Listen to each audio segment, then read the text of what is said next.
Salut!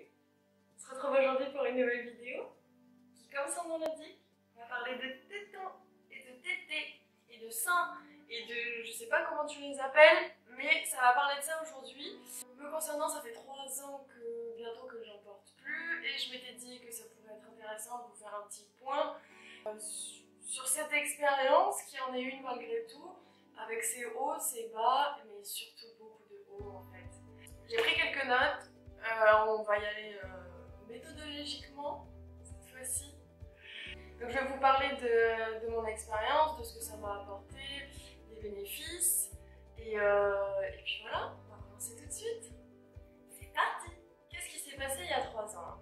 Il y a 3 ans, je regardais une vidéo de la carologie que j'adore, enfin j'adore sa chaîne, j'adore ses vidéos, sa manière de penser, et il y avait une vidéo en particulier où elle parlait justement des soutiens-gorge. Et je vous la mettrai dans la description, que ce soit sa chaîne, sa vidéo, etc. C'est vrai que j'avais beaucoup adhéré, dans le sens où j'ai une petite poitrine, ok là j'ai pas de soutien-gorge, mais c'est pas fou, j'en ai pas besoin. Et je m'étais jamais demandé en fait, pourquoi tu mets des soutiens-gorge? Donc je me suis demandé pourquoi tu portes des soutiens-gorge, et la réponse était le néant total, je n'en ai pas besoin, c'est un fait. Hormis pour le sport, mais c'est pareil, on met des brassières ou des choses comme ça n'a rien à voir avec le soutien-gorge. Je le fais parce que depuis toute petite, je voulais un soutien-gorge pour faire comme ma maman. Et voilà, et c'est rentré comme ça dans les habitudes et je me suis mise à porter des soutiens-gorge quotidiennement. Sans même savoir pourquoi je le faisais. Voilà, c'est le genre de choses machinales qu'on fait au final et ça n'a pas de sens en fait. Du coup, après sa vidéo, je me suis demandé comment j'allais faire.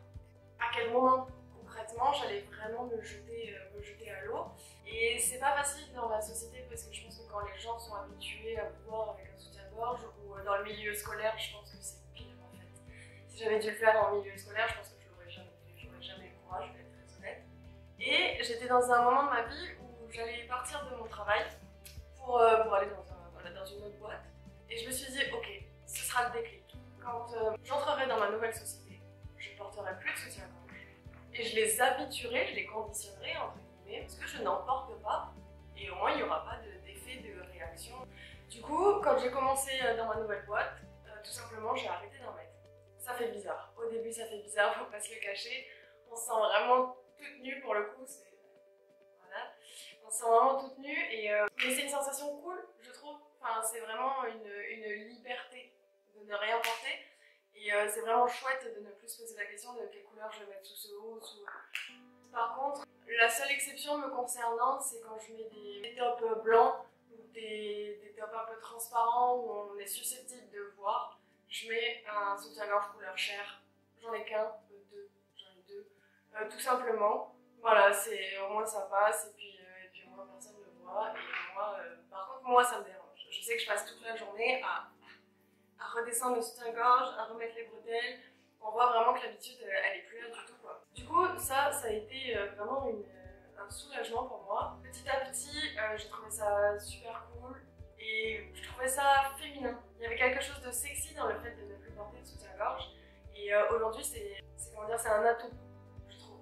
En plus, ayant une petite poitrine, je peux me permettre plus ou moins ce que je veux. Je dis pas que les grosses poitrines ou les moyennes poitrines ne le peuvent pas du tout.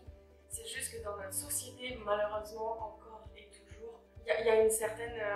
on met les gens un peu dans des catégories, ça me dérange beaucoup, mais c'est le cas. Donc vous prenez 2 personnes qui portent le même décolleté très plongeant. Il y en a une pour laquelle on va dire, si elle a des gros seins, que c'est vulgaire, et l'autre, on va dire, bah non, ça passe, de toute façon, elle a quasiment pas de seins. Ce qui est totalement ridicule, et ça, il faut absolument qu'on arrive à changer les choses, parce que c'est juste pas possible. Mais du coup, je me suis permis des choses, où je porte des choses que je n'aurais peut-être pas fait quand j'avais des soutiens-gorge. Enfin, je sais pas un peu si j'arrive à transmettre mon idée, mais voilà en gros. Maintenant, on va passer au regard. Enfin, je vais vous parler du regard des autres. Le regard des autres, il faut se le dire, les autres ils s'en foutent. En fait, les autres ils s'en foutent de vous. On a tendance à croire qu'on est un peu pas le nombril du monde, mais que les gens font attention à nous. En fait, c'est pas le cas. Forcément, ils le voient quand il fait froid. J'ai encore fait mes courses ce matin, il fait froid dans le rayon, il fait froid. Et du coup, j'ai les tétons qui pointaient et j'ai croisé à quelques reprises les regards des hommes qui regardaient. Mais c'est pas un regard insistant, c'est un regard oh ben voilà, je sais pas comment dire, il n'y a pas de... Je m'attendais à ce que ce soit beaucoup plus insistant. Je m'attendais à ce que ce soit beaucoup plus dur. Et c'est pas le cas du tout.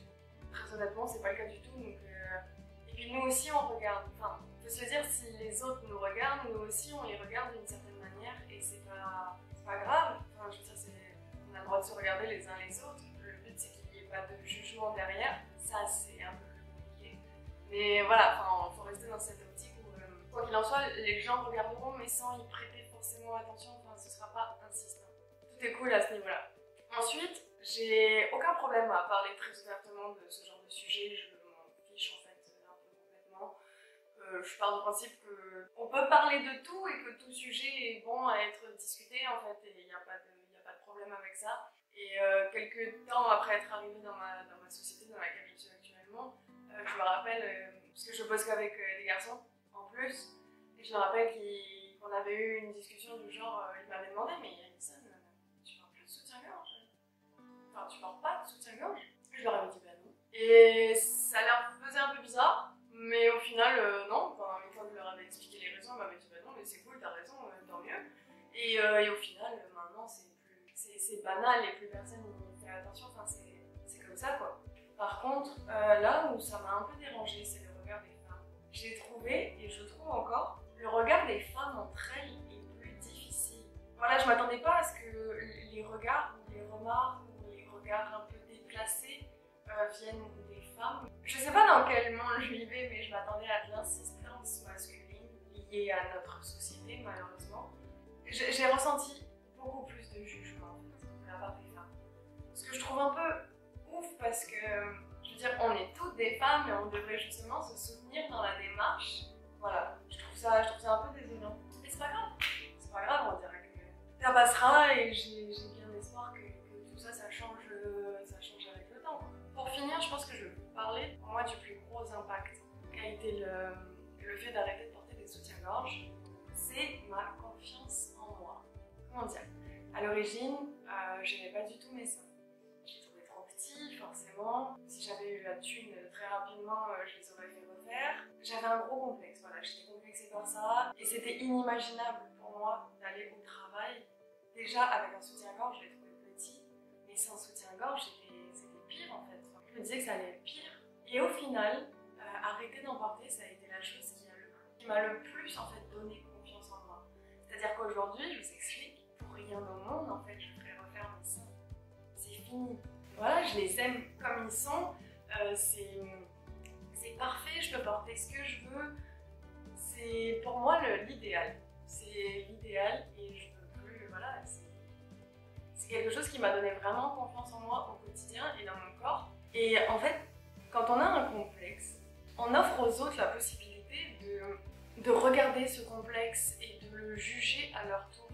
Tandis que quand ce n'est plus un complexe et que vous l'assumez pleinement, qui fait partie de vous, il n'y a même plus de questions à se poser. C'est que les gens trouvent une force dans cette caractéristique. Je ne sais pas trop comment l'exprimer, mais je vais reprendre l'exemple de mes collègues, ou même j'ai des potes par exemple qui me disaient, j'ai encore eu quelques discussions avec eux il n'y a pas si longtemps que ça, un pote qui me disait à l'origine moi les petits seins c'est pas ce qui m'attirait le plus, mais c'est vrai que Alison toi depuis que tu n'en portes plus, et tu as une confiance par rapport à ça, c'est-à-dire que tu le portes librement et tu peux en rigoler même toi-même librement, pardon, qui fait que bah maintenant en fait j'aime bien ça, ouais je trouve ça joli et je trouve ça sexy et j'aime bien ça. Je me dis que quand on fait une force de quelque chose dont à l'origine on n'est pas hyper à l'aise, ce sera que des bénéfices. C'est comme on connaît très bien ce fameux truc qui fait qu'on a un complexe personnel, on n'en parle à personne, personne ne l'a vu. Par contre, dès qu'on commence à en parler, les gens ne voient plus que ça.